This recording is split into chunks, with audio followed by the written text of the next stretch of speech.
지난 주간에 인도 벵갈루에 건너가서 우리가 세우고 있는 제2기념교회 베델 중앙교회를 완공하고 헌당 예배를 은혜스럽게 잘 드리고 왔습니다.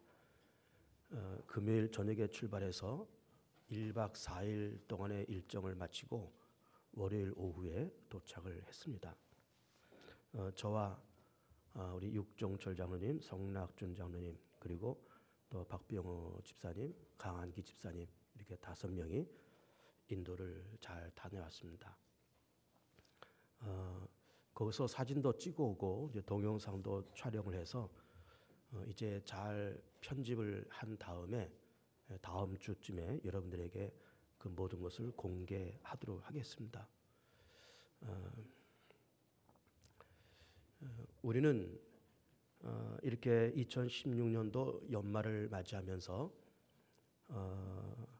교회로서는 제2기념교회를 세운다, 또 헌당식을 했다, 이런 기쁨이 우리 가운데 있지만은 또 우리는 이 대한민국 국민으로서 이 한 시대를 살아가면서 또 요 근자를 이렇게 살아가면서 참 답답하고 또 우울하고 또 속상한 그런 현실을 우린 지금 지나가고 있습니다.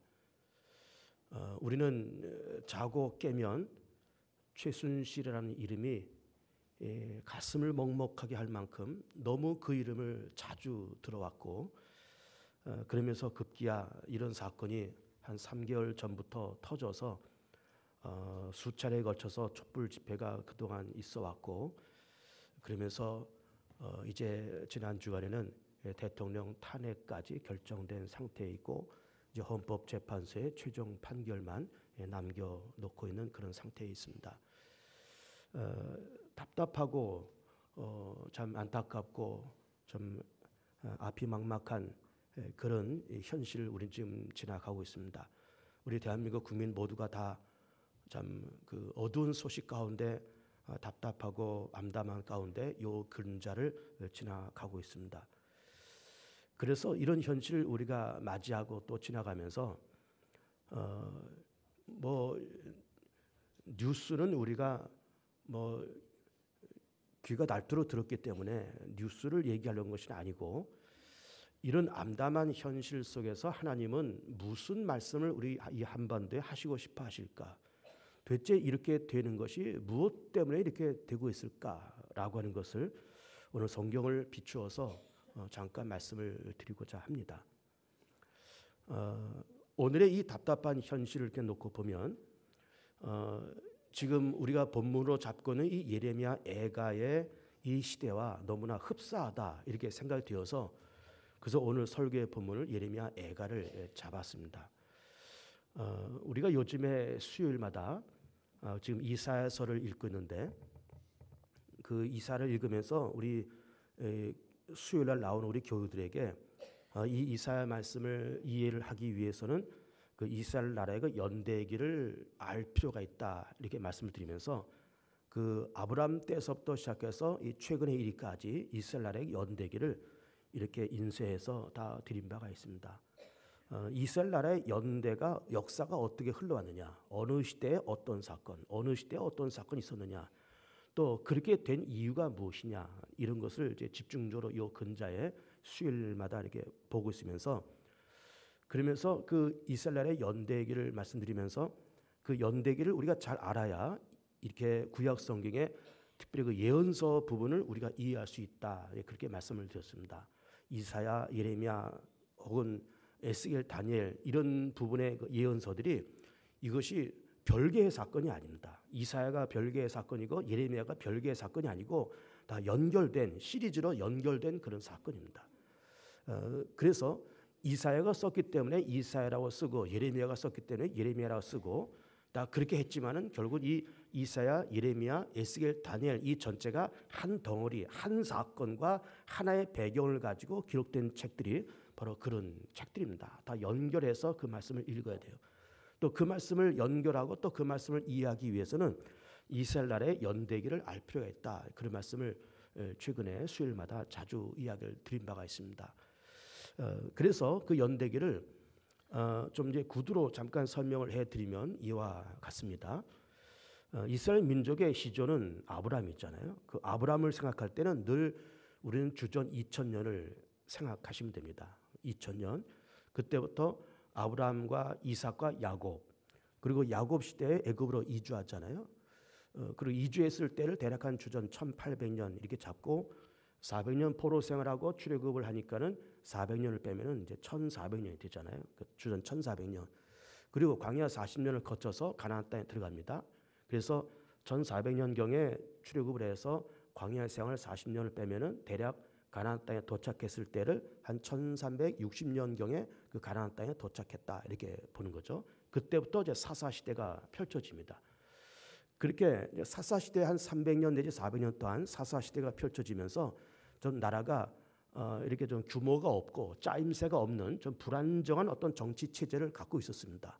왕이 없으니까 왕도 없고 어떤 나라를 다스릴 만한 어떤 기구도 없고 이제 그랬던 때이기 때문에 항상 나라가 불안하고 위태했을 때 그때 이제 백성들이 사무엘 선지자한테 찾아가서 우리도 왕을 세워서 왕정 국가를 만들자. 그래서 백성들의 요구가 있어서 그래서 처음 초대 왕을 세웠는데 그 초대 왕인 사울이죠. 그때가 주전 1000년경 이렇게 됩니다. 그리고 이 사울을 시작으로 해서 사울과 다윗, 그다음에 솔로몬, 르호보암 이렇게 4대를 거쳐오면서 4대째 되는 르호보암 왕 때 나라가 남부로 갈라집니다. 대략 한 주전 900년경 갈라지면서 북왕국은 이스라엘 이렇게 얘기했고 남왕국은 유다 이렇게 얘기를 했습니다. 북왕국의 수도는 사마리아, 남왕국의 수도는 예루살렘. 그리고 북왕조는 10지파, 남왕조는 2지파 이렇게 가지면서 어떤 규모적인 면으로는 북왕조가 훨씬 큰 덩어리를 갖고 그렇게 남북이 분리가 됩니다. 그렇게 분리되었지만 결국 이 900년경에 남북 분리가 되면서 북왕조도 그렇고 남왕조도 그렇고 급격히 나라가 타락하고 율법을 어기고 제사를 폐하고 우상 숭배하고 이방신을 섬기면서 하나님의 율법과 이런 어떤 종교 질서가 점점 무너지게 됩니다. 그러면서 북왕조는 더 급속히 그렇게 무너지면서 그렇게 타락하고 무너진 이 두 왕조를 하나님께서 심판의 차원으로 징계의 차원으로 북왕조는 아수르를 들어서 북왕조를 멸망시키고 남왕조는 바벨론을 통해서 남왕조를 그렇게 무너뜨립니다. 북왕조가 무너졌을 때가 주전 721년이고 남왕조가 무너졌을 때가 바벨론을 통해서 586년에 남왕조가 그렇게 무너집니다. 한 100여 년의 시차를 가지고 남북 왕조가 다 그렇게 똑같이 무너지지만 그러나 그 무너지는 이유는 똑같은 겁니다. 무엇일까? 그들의 타락, 그들의 불신, 그들이 하나님을 버림, 그들의 우상 숭배 이런 것을 통해서 결국 그런 타락과 믿음 없음에 대한 하나님에 대한 배신과 불순종에 대한 거기에 대한 따른 하나님의 징계와 진노의 차원으로서 그렇게 두 왕조가 그렇게 무너지게 된 겁니다. 그러면서 이 북왕조는 10지파가 소속되어 있다가 721년에 아수르의 공격을 받으면서 10지파가 그냥 역사 속에서 없어지고 맙니다. 그리고 우리가 지금 이스라엘 사람이다 혹은 유대인이다 라고 말을 하는 사람들은 남왕조 유다 지파와 베냐민 지파 두 지파 사람들을 보고 우리는 이스라엘 사람이다 혹은 유다 지파다 유다 사람이다 그렇게 얘기를 하고 있는 거예요. 그래서 이 두 지파인 이 유다 나라도 결국 이 주전 586년에 바벨론 침략받으면서 예루살렘에 무너지고 젊은 사람들이 포로로 끌려가고 바벨론 땅에서 70년 동안 포로 생활을 합니다. 그렇게 이 이스라엘의 역사 가운데서 아주 충격적인 사건이 뭔가 하면 그 주전 586년에 있었던 바벨론의 대침략 사건이에요. 북왕조는 흐지부지 없어졌으니까 이제 그렇다라고 치고 남왕조가 당했던 586년에 그 바벨론과의 대침략서 전쟁도 못하고 무너진 겁니다. 전쟁하다가 졌다 그것이 아니라 그냥 아무런 준비도 없고 아무런 대책도 없이 바벨론의 공격을 받아서 그냥 하루아침에 무너진 거예요. 그것이 586년입니다. 그래서 좀 전에 말씀드린 것처럼 구약의 중심이 되는 이 이사야, 예레미야, 에스겔, 다니엘 이런 구약의 비중 있는 이런 책들이 그 586년에 있었던 바벨론의 대침략 사건을 전후로 해서 그거를 내다보고 그것을 경험하고 그 이후에 일어났던 사건들을 기록한 책들이 그것이 바로 이사야, 예레미야, 에스겔, 다니엘 그런 책들입니다. 다 시리즈로 연결되는 거죠. 그리고 그 연결된 그 책의 중심 사건은 뭔가 하면은 주전 586년에 있었던 바벨론의 대침략 사건입니다. 그래서 젊은 사람들이 포로로 끌려가서 그러면서 그 바벨론 땅에서 그렇게 살고 있습니다. 그러면 예루살렘이 무너졌을 때 586년에 바벨론이 그 예루살렘을 침략해 들어왔을 때 어떤 일이 벌어졌는가 하면은 이 바벨론의 왕 느부갓네살 왕이 거대한 군대를 이끌고 예루살렘 성을 무너뜨립니다. 돌 위에 돌 하나 남지 않고 다 무너뜨리고 금은 보석을 다 뺏어가고 긁어가고 다 긁어가고 그리고 성전에서 쓰는 물건들을 다 뺏어가고 그리고 불 지르고 무너뜨리고 다 그렇게 했습니다. 그리고 예루살렘에 남아있는 사람들은 어린애들과 노인들과 저 불구자들과 그런 사람들만 예루살렘에 남아있고 젊은 사람들 쓸만한 일꾼들은 다 포로로 끌려간 겁니다. 그렇게 포로로 끌려갔을 때 누가 끌렸는가 하면은 예레미야도 포로로 끌려가고 다니엘도 끌려가고 에스겔도 포로로 다 끌려갔던 사람들이에요. 우리가 구약성에서 보고 있는 예레미야, 에스겔, 다니엘 이 사람들은 다 포로들입니다. 포로들인데 에스겔은 이 예레미야는 다행스럽게 포로로 끌려가다가 중간에 석방되고 에스겔, 다니엘 이런 사람들은 포로로 끌려가서 거기서 일생을 마칩니다. 그들이 포로 생활을 끝내고 돌아왔는가라고 하는 것은 그건 확신할 수가 없는 겁니다. 왜냐하면 70년 포로 생활을 했기 때문에 그래요. 짧은 시간이 아니잖아요. 70년이. 그래서 이 에스겔이나 다니엘 이런 사람들이 포로로 끌려가서 그냥 거기서 그 바벨론 땅에서 일생을 마쳤다 이렇게 보는 겁니다. 그래서 그러면 예루살렘이 무너졌을 때 느부갓네살 바벨론 왕이 예루살렘을 그래 무너뜨렸을 때 어떻게 했는가 하면 다 무너뜨리고 불태우고 다 뺏어가고 그리고 유다날의 마지막 왕 시드기야가 그가 보는 앞에서 그의 두 아들을 죽입니다. 그리고 시드기야 왕의 눈을 빼고 쇠사슬로 묶어서 개처럼 끌고 갑니다. 이 광경을 유대인도 보았고 이방 사람들도 다 보는 거예요. 여러분 그 광경을 한번 가만히 생각해 보세요. 성은 무너졌습니다. 많은 젊은 사람들 포로로 끌어갑니다. 왕이라고 하는 사람은 그 왕자들이 그 앞에서 죽고 왕이라는 사람은 눈이 뽑혀지고 쇠사슬에 묶여서 개처럼 끌려가는 그 모습을 다 보았던 거예요. 그 유대인들은 이것이 자기들의 현실이니까는 아프고 애달프고 속상해서 울면서 통곡했겠지만은 그걸 바라보는 이방인들의 시선이 더 중요한 겁니다. 이방인들이 그런 현실을 보면서 뭐라고 그랬을까요? 안타까워하고 안 됐다 그렇게 얘기했을까요? 천만에요. 꼴 좋다. 잘난 척하더니 꼴 좋다. 저것 봐라. 저것들 자기네들만 하나님의 백성이고 자기들만 선택받았다 그러더니 꼴 좋다. 저걸 봐라. 그 유대인들은 자기들은 선택받았다는 굉장한 자긍심이 있잖아요. 우리는 선택받았다. 우리 하나님의 백성이다. 아브라함이 우리의 조상이다. 이 예루살렘의 평화의 성이다. 하나님이 여기 계시다. 하나님이 여기 계시다라고 얘기했는데 그 여기 계셨다고 하는 그 성이 우상 섬기는 바벨론에서 무참하게 무너지는 거예요. 그러니까는 이방 사람들이 바라보면서 빈정거리고 조롱하면서 꼴 좋다. 너희들이 하나님의 백성이고 택함 받았다 그러고 너희들이 우리를 무시했지. 응?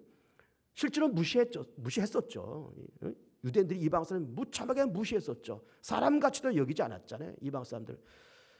그 이방 사람들이 그렇게 무너진 예루살렘을 바라보면서 조수하고 뭐 침도 뱉을 것이고 거기다가 뭐 오물도 투척하고 거기다가 오줌도 싸고 그러지 않았겠습니까? 그런 비참한 일이 그 당시에 벌어졌던 거예요. 어쨌든 그런 우여곡절을 거쳐서 그러면서 이 사람들이 70년 동안 잡혀가서 포로 생활을 하는 겁니다. 에스겔, 다니엘 다 포로 생활을 하는 거예요. 근데 포로 생활을 했는데 결국 그렇게 예루살렘이 무너지고 포로로 잡혀온 그 현실 그리고 대한민국이 오늘날 이 박근혜 씨와 최순실 씨와의 이런 국정농단 사건 그러면서 최근에 탄핵이 결정되고 그러면서 나라가 혼란하고 지금 경기도 어렵고 뭐 수출도 둔화되고 내수도 부진이고 청년 실업도 이거 극에 달하고 경기는 저성장 뭐 이렇게 불황에 빠지고 그런 이런 경기 상황에서 이 나라까지 이렇게 혼란에 빠지고 대통령까지 사상 초유의 이런 그 탄핵까지 받아가면서 우리 대한민국이란 이런 나라가 마치 표대 없이 나침반 없이 그냥 풍랑에 이리 밀리고 저리 밀려가는 그런 초라한 모습을 우리는 지금 보고 있는 겁니다. 우리 대한민국이 지금 그렇게 초라한 모습이 되어 있고 예레미야 당시에 그렇게 예루살렘이 유다 나라가 바벨론에서 무너지면서 젊은 사람들 포로 끌려가면서 그의 왕 시드기야가 비참한 모습으로 끌려가는 그런 모습, 그러면서 이방 사람들이 예루살렘에 향해서 조소를 하는 그런 모습과 예레미야 당시의 그 모습과 지금 우리가 2016년도를 살아가는 대한민국의 모습과 너무너무 흡사하기에 그래서 오늘 본문을 예레미야 애가 말씀을 선택을 한 겁니다. 그래서 예레미야 애가는 애가란 말은 슬픈 노래란 말이에요. 그러니까 이사야는 그 586년을 한 100년 전쯤 내다보면서 조만간 바벨론에 쳐들어올 거다. 그리고 예레미야는 전쟁을 경험하고 에스겔과 다니엘은 본인들이 스스로 포로로 끌려가면서 그러면서 포로 생활 속에서 기록한 책이 에스겔이고 다니엘이고 다 그런 겁니다. 그러니까 이 이사야, 예레미야 애가, 다니엘, 에스겔 이런 구약성의 비중 있는 이런 책들이 결국 이 586년에 일어났던 전쟁을 전후로 해서 그 이 전쟁이 일어났다. 이게 왜 일어났느냐? 하나님께서 왜 이렇게 하시느냐? 그 결과가 어떻게 되느냐라고 하는 것을 설명해 주고 있는 것이 이사야, 예레미야, 에스겔, 다니엘 이런 책들인 겁니다. 그런데 오늘 우리가 당하고 있는 한반대 이런 어려움과 혼란과 지금 이 예레미야 시대에 당하고 있는 이 유다 나라의 바벨론 대침략 사건을 통해서 나라가 풍랑수에서 표대도 없이 나침반도 없이 돌아가는 것과 같다라는 이런 말씀을 드리면서 그러면 결론적으로 얘기하면은 그러면 우리 대한민국이 이렇게 혼란을 맞이하면서 이것이 끝인가? 오늘 설교의 제목처럼 이것이 과연 끝인가?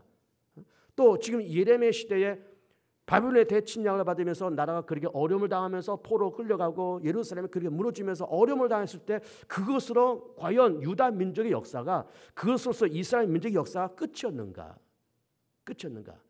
결론부터 얘기하면은 끝이 아니었다라는 것입니다. 끝이 아니었다. 자, 끝이 아니었다고 하는 것을 조금 더 여러분들이 잘 좀 들어보세요. 자, 예루살렘 무너졌습니다. 많은 사람들이 포로로 끌려왔습니다. 끌려오면서 어쨌든 그런 전쟁을 만나게 된 이유는 하나님께서 유다 민족을 막 짓밟아서 이 지구 땅에서 완전히 멸망시키고 없애버리고 완전히 흔적을 지우려고 하나님께서 그렇게 전쟁을 일으켰을까? 그런 것이 아니었다는 거예요. 그런 것이 아니고 이스라엘 민족이 타락한 것은 사실이었죠. 타락하고 믿음 없고 하나님 버리고 그러면서 우상 숭배하면서 그렇게 타락하고 변질된 이스라엘 나라, 타락하고 변질된 유다 나라를 징계하는 차원으로서 그런 전쟁을 일으키셨지 그 두 나라를 역사 속에서 지구 땅에서 없애려고 그런 일을 만드신 것이 아니었더라 그 말이에요. 그리고 그 바벨론의 대침략 사건이 끝이 아니었다라고 하는 것입니다. 그래서 어쨌든 유다 땅에 남아있는 사람들은 남아있고 많은 사람들이 바벨론 땅에 포로로 이렇게 잡혀와 있으면서 우리가 생각할 때 포로라고 하는 사람들은 다 젊은 사람들입니다. 그 바벨론이 포로를 잡아왔을 때 뭐 쓸모없는 사람들, 무식한 사람들 잡아왔겠습니까? 배운 사람들, 똑똑한 사람들, 지주들, 응? 또 공부한 인테리들, 또 기술자들 이런 사람들 다 빼갔을 것 아닙니까? 이제 그런 사람들 가운데 에스겔이 포함되어 있고 다니엘도 포함되어 있고 예레미야도 포함되어 있고 다 그랬다 그 말이에요. 이 사람들이 포로로 끌려와서 거기서 70년을 사는데 거기서 70년 살면서 두 가지 놀라운 사건이 일어납니다. 그것이 뭔가 하면 첫 번째는 민족 대각성 운동이 일어납니다. 그렇지 않겠습니까? 우리가 택함 받은 백성인데 하나님께서 우리 하나님께로부터 이런 진노와 채찍을 맞았다. 그러니 우리가 왜 이렇게 되었느냐? 평화의 성이라고 말하는 이 예루살렘이 우상성이라는 나라에 의해서 이렇게 짓밟혔는데 우리가 죄가 있고 우리가 하나님 앞에 범죄했기 때문에 이렇게 된 것이 아니냐. 그러면서 그들의 조상인 아브라함 때부터 그들 당대 이르기까지 무려 한 1500년 가까이 그들의 역사를 깊이 반추해 가면서 하나님 앞에서 잘못 살아온 거, 범죄한 거, 타락한 거, 해야 할 것을 하지 못하고 하지 말아야 될 것을 굳이 하면서 죄를 지었던 그들의 역사를 들춰보면서 철저한 회개운동, 철저한 민족 대각성 운동이 그 바벨론 땅에서 벌어졌던 거예요.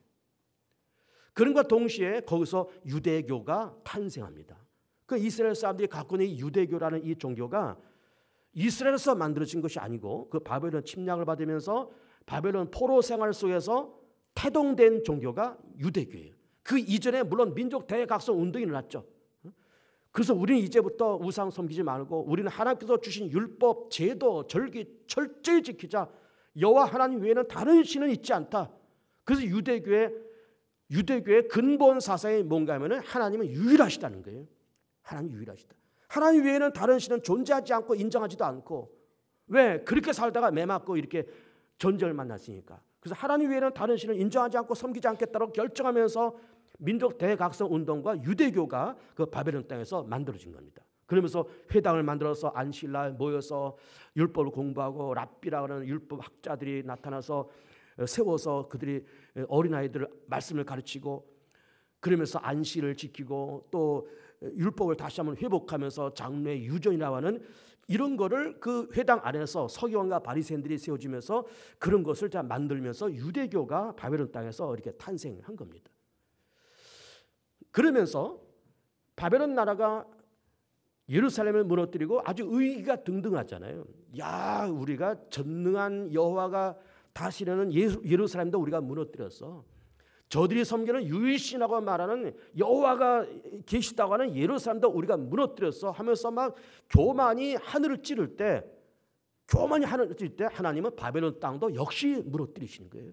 그래서 페르시아가 그 세계를 정복합니다. 그리고 페르시아 왕 가운데 고레스라는 왕이 된 첫 해, 원년이라고 말하죠. 왕이 된 첫 해에 유다에서 포로 끌려온 사람들은 돌아가도 좋다. 가서 예루살렘을 건축하고 너희들이 섬기는 여호와 하나님을 섬기면서 그렇게 살아라 라고 하면서 포로 잡혀있는 유다의 포로들 다 돌려보냅니다. 이것이 그 유명한 고레스 칙령이고 그때가 538년이에요. 538년. 그리고 586년에 전쟁을 만나서 포로 끌려가고, 그리고 538년에 고레스 왕의 칙령을 통해서 포로로 잡혀가는 사람이 돌아와서 예루살렘을 건축합니다. 그 예루살렘을 건축했을 때에, 예루살렘을 재건했을 때의 지도자가 느헤미야, 학개, 에스라 이런 사람들이 지도자가 되어서 예루살렘을 다시 그렇게 회복한 거예요. 그러면서 이제는 우리는 하나님을 신실하게 섬기자. 우리가 죄짓고 우리가 타락하고 우리가 범죄하고 우리가 율법을 지키지 않음을 통해서 하나님께로부터 우리가 진노를 받아서 이렇게 우리가 어려움을 당하고 하나님 영광 가려지고 예루살렘 무너지고 우리가 70년 동안 포로 생활했으니 이제는 우리 그렇게 하지 말자 하면서 민족 대각성 운동과 유대교가 거기서 만들어졌던 겁니다. 결국은 바벨론의 침략을 받으면서 586년에 대침략을 받으면서 나라가 무너지고 포로 생활을 그렇게 했지만 그것이 끝이 아니었다는 거예요. 그것이 끝이 아니었던 겁니다. 그러면서 오늘 본문을 보면 예레미야 선지자가 자기도 포로로 한때는 끌려왔던 사람이에요. 그러면서 슬픈 노래를 좀 짓고 있습니다. 예레미야 애가. 왜 슬픈 노래를 지었을까요? 예루살렘이 무너졌잖아요. 자기의 왕이 눈이 뽑힌 채로, 왕자들이 죽고 자기 왕이 눈이 뽑힌 채로 쇠사슬에 묶여서 개처럼 지금 끌려왔잖아요. 이방 사람들이 예루살렘을 향해서 조소하고 하나님을 모독하고 그러고 있지 않습니까? 자기는 포로로 끌려왔잖아요. 좋은 사람들, 믿음 있고 신실한 사람들, 기술자들, 그런 사람들이 전부 다 지금 바벨론의 포로로 끌려왔잖아요. 이렇게 속상한 상황 속에서 애가라고 하는 슬픈 노래를 지금 짓고 있는 겁니다. 그러면서 이 예레미야 애가의 짧은 책의 핵심이 3장 19절 말씀이에요. 19절 말씀 보시면 이렇게 기록되어 있습니다. 내 고초와 재난 곧 쑥과 담즙을 기억하소서. 고초, 재난, 쑥, 담즙, 이 공통점이 뭘까요? 담즙은 그 쓸기를 얘기하잖아요. 쓸기를 잡숴본 분이 있습니까? 달짝지근하던가요? 먹어보진 않아도 우리가 연상할 수 있습니다. 씁쓸하고 맛도 없고 그럴 겁니다. 그리고 이 예레미야와 또 비롯한 모든 포로들이 그렇게 예루살렘에 무너지고 포로 잡혀와 있는 이 상황이 고난과 재난이고 쑥을 씻는 것처럼, 쓸개를 씻는 것처럼 좀 쓰고 고통스럽다 이게. 몸과 마음이 영원히 고통스럽다 이게. 그래서 20절 보면은 내 마음이 그것을 기억하고 내가 낙심이 되거나, 낙심되죠. 낙심 이상으로 지금 낙심되죠. 그런데 21절에 이것을 내가 내 마음에 담아두었더니 그것이 오히려 나의 소망이 되었사오면, 내 마음에 담아두었다. 뭘 담아두었다는 것일까? 하나님을 다시 한번 추억했다 그 말이에요. 하나님을. 하나님은 말씀으로 천지 만물을 창조하셨지. 그 하나님은 전지전능하시지. 그 하나님의 사랑과 자비와 긍휼하심이 한이 없는 하나님이시지. 그리고서는 20절 보면은 여호와의 인자와 긍휼이 무궁하심으로 우리가 진멸되지 아니함이니이다. 그 하나님에 대한 생각을 다시 한번 마음에 품었더니 진멸되지 않을 거야. 이게 마지막이 아닐 거야 라는 어떤 희망이 생깁니다. 23절 말씀이 중요합니다. 이것들이 아침마다 새로니 주의 성실하심이 크시도소이다. 성실한 단어가 나왔습니다. 흔히 잘 듣는 말이지만 우리는 성실한 단어를 해석할 때 이렇게 해석합니다. 사람이 진득하고 일 열심히 하고 이런 사람은 성실하다 이렇게 얘기합니다. 그런데 물론 그 말이 맞지만 지금 이 성실하다는 말씀의 더 중요한 의미는 뭔가 하면 일관성이 있는 그 성품을 얘기합니다. 하나님은 일관성이 계시다. 하나님이 우리를 선택하셨지 선택하신 것이 무슨 사건 때문에 취소하고 없던 곳으로 바뀌고 손바닥 뒤집듯이 내가 너를 선택했는데 이제는 아니다. 내가 너를 사랑했는데 이제는 아니다. 내가 너를 좋아했었는데 이제는 아니다라고 손바닥 뒤집듯이 그렇게 하시는 하나님이 아니라는 거예요. 우리 선택했으면 끝까지 선택하시고 우리 사랑하시면 끝까지 사랑하시고 우리 아버지 되는 하나님은 끝까지 우리 아버지라는 거죠. 그래서 하나님은 성실하다. 하나님은 일관성 있는 하나님이시다.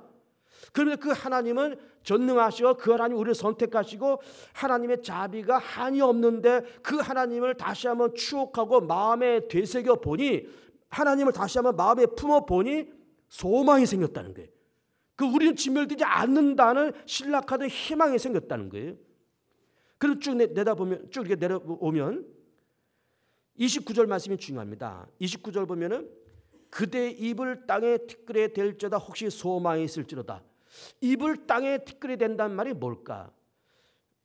티끌은 땅이잖아요. 그러면 이 입을 땅에 대려면은 어떻게 돼요? 엎드려야 되잖아요. 무릎을 꿇어야 되잖아요. 이게 무슨 모습입니까? 기도하고 자복하고 하나님 앞에 항복하는 자세입니다. 하나님 이제는 항복합니다. 우리가 타락하고 우리가 하나님을 어기고 우리가 믿음 없이 그렇게 살았었는데 이제는 우리가 항복합니다. 잘못했습니다. 이 모든 것이 다 우리의 책임입니다. 라고 항복하고 기도하고 하나님 앞에 납작 엎드렸다는 거예요. 하나님 앞에 납작 엎드려서 회개하고 하나님 앞에 두 손을 반짝 들고 항복 선언을 했다는 거예요. 그러니까 29절에 입을 땅에 티끌에 대었더니 소망이 생겼다는 거예요. 소망이 생겼다는 겁니다. 정말 그래서 그 바벨론 땅에서 포로 생활하고 있는 이 유다 민족이 결국 교만에 빠진 바벨론을 하나님께서는 또 페르시아를 통해서 무너뜨리고 페르시아 왕 고레스 왕 원년에 538년에 포로 잡혀있는 유다 백성은 돌아가라 라는 이른바 고레스 칙령이 내려오면서 돌아와서 예루살렘을 재건했던 겁니다. 그러니까는 주전 586년에 바벨론 침략받으면서 예루살렘 무너지고 많은 사람이 포로로 끌려가고 이방 사람들이 예루살렘 향해서 조롱을 던졌을 때 한때는 예레미야도 마찬가지고 에스겔 다니엘 이런 포로로 잡혔던 사람들이 이게 이제 우리나라가 이제 끝났다 이제. 우리 유다 나라 끝장났다. 이미 북왕조는 이미 끝장났잖아요.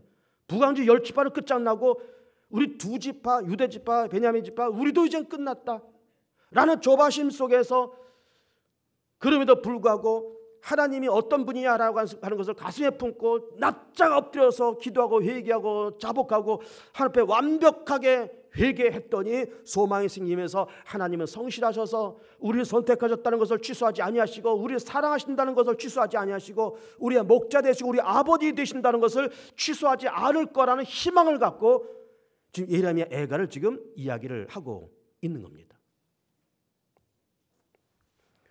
여러분 우리 대한민국의 상황과 지금 예레미야 시대의 상황과 비슷하다고 말씀드리면서 예레미야 애가를 본문으로 선택을 한 겁니다. 그러면서 우리나라도 어떻게 보면은 참 답답하고 정말 낙심될 만한 그런 현실을 우리 지금 지나가고 있는 겁니다. 최순실 사건 때문에 한 3개월 가까이 나라가 혼란 속에 빠졌었습니다. 촛불 집회가 계속되고 어제도 촛불 집회했고 촛불 집회가 계속되고 이 탄핵도 결정되고 나라가 혼란 가운데 빠졌습니다. 경기도 침체고 이런 혼란 가운데 빠지면서 정말로 대한민국은 나침반 없이 그냥 풍랑에 이리 밀려다니고 저리 밀려다니는 그런 불쌍한 나라가 되고 말았는가라고 하는 어떤 불안감과 어떤 염려와 어떤 자조감이 우리 가운데 있는 것도 사실입니다. 그러나 결론부터 말씀드리면 이것이 끝이 아닙니다. 이 끝이 아닙니다. 하나님은 대한민국을 새롭게 만들어 가시고 대한민국을 더 건강하게 더 새롭게 더 건전한 나라로 만들어 가기 위한 하나님의 놀라운 수술을 지금 하고 있는 거예요. 다 수술을 하고 있습니다. 우리는 20세기 지난 한 세기 동안에 우리는 많은 어려움을 겪었습니다. 일제강점기, 6.25 전쟁, 4.19, 5.16, 11.6 사태, 12.12 사태 그리고 20세기 말에 IMF 외환위기 그런 고비고비를 다 넘어왔습니다. 그때 고비고비가 있었고 그렇게 나라가 무너질 만큼 그 나라가 무너질 만큼 어려움을 당했지만 하나님께서 이 대한민국을 붙잡으시고 한반도를 붙잡아 주심에 고비고비를 넘어가면서 지금까지 우리는 버텨왔습니다. 하나님의 은혜죠. 성실하신 하나님이 이스라엘 나라 가운데 하나님의 성실하신 것이 아니고 대한민국 안에도 하나님은 성실하게 오늘도 살아계심을 믿기를 축복합니다. 대한민국 끝 아닙니다. 하나님은 대한민국을 도려낼 걸 도려내고 고칠 것을 고치고 새롭게 할 것을 새롭게 하려고 하는 놀라운 하나님의 작품과 하나님의 역사와 손길이 구석구석에 있는 겁니다. 최근에 저는 인도를 갔다 와서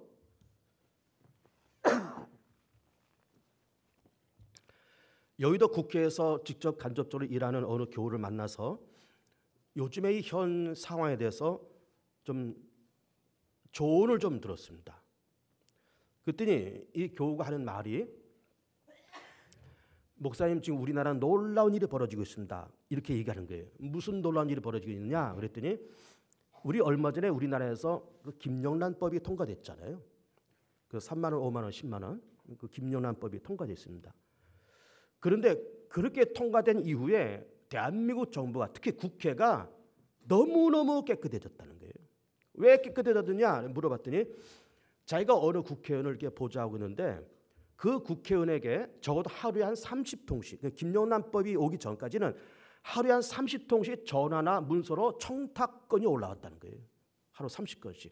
그럼 청탁이라는 것이 말로만 청탁하겠습니까? 서류로 말로 전화 한 통으로 청탁이 오겠습니까? 그 뒤에는 엄청난 검은 돈들이 오고 가고 어떤 향응, 접대 이런 것이 얼마나 많겠습니까? 이런 것이 하루에 한 30건씩 올라왔다는 겁니다. 대접을 받아도 막 여자들이 접대하는 그런 뭐 고급 술집에서 접대를 받고 식사를 해도 1인당 15만 원, 20만 원씩 하는 고급 식당에서 대접을 받고 그렇게 했다는 거예요. 근데 김영란법이 딱 통과된 이후에 30통의 청탁이 딱 끊어졌다는 거예요. 한 통도 안 들어온다는 거예요. 한 통도. 그리고 밥도 뭐 번쩍번쩍한 집에서 막 향응을 하고 1인분에 15만 원, 20만 원씩 하는 식사를 막 대접받고 그랬는데 이제는 다 국회 식당에서 그냥 국회 구내 식당에서 밥 먹고 나가서 그냥 뭐 7천 원짜리 설렁탕 사 먹고 자 그러고 다닌다는 겁니다. 그러니까는 물론 지금은 다 과도기이기 때문에 아픕니다.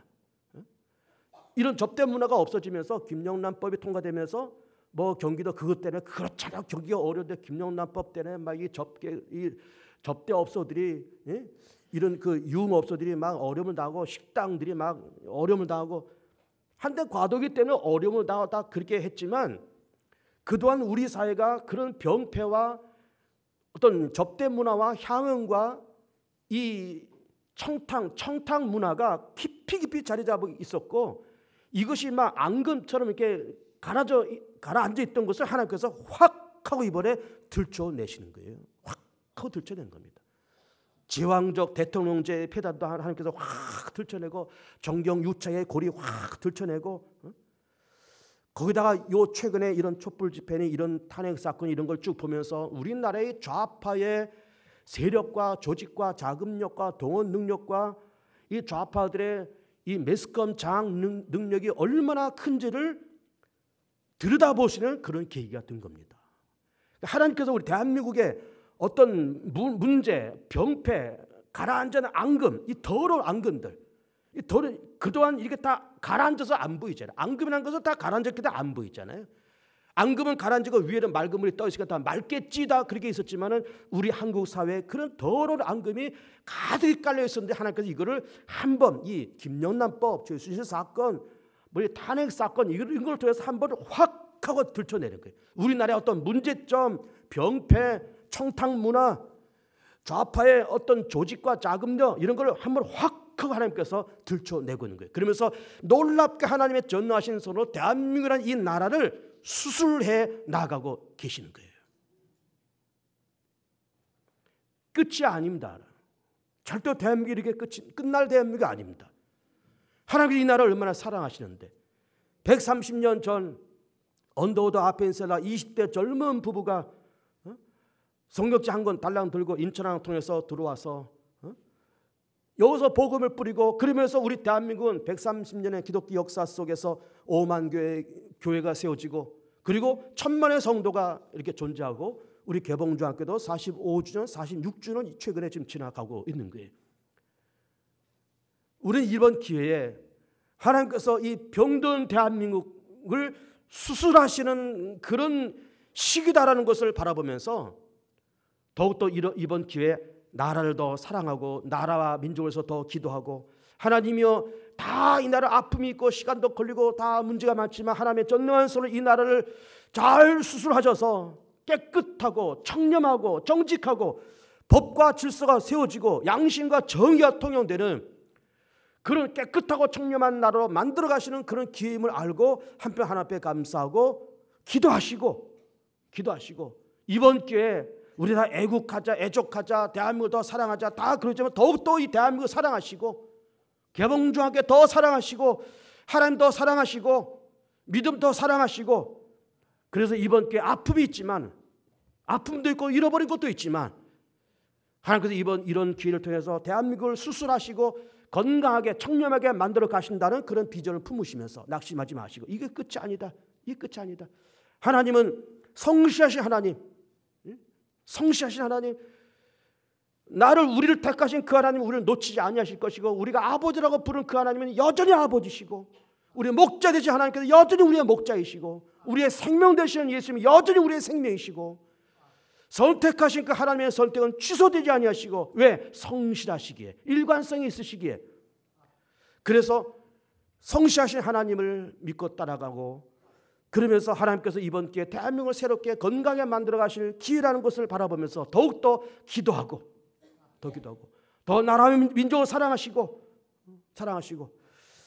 요동하지 말고, 하나님 이 대한민국을 수술하셔서 건강한 나라로 다시 한번 회복시켜달라고 우리 기도하면서, 그 기도가 응답돼서 우리 대한민국이란 이 나라가 더 건강하게 새로워지고 더 발전되어 가고 더 아름답게 다듬어져가는 놀라운 축복이 우리 모두에게 이 대한민국 가운데 함께 하시기를 주 여러분과 축복하며 축원을 드립니다.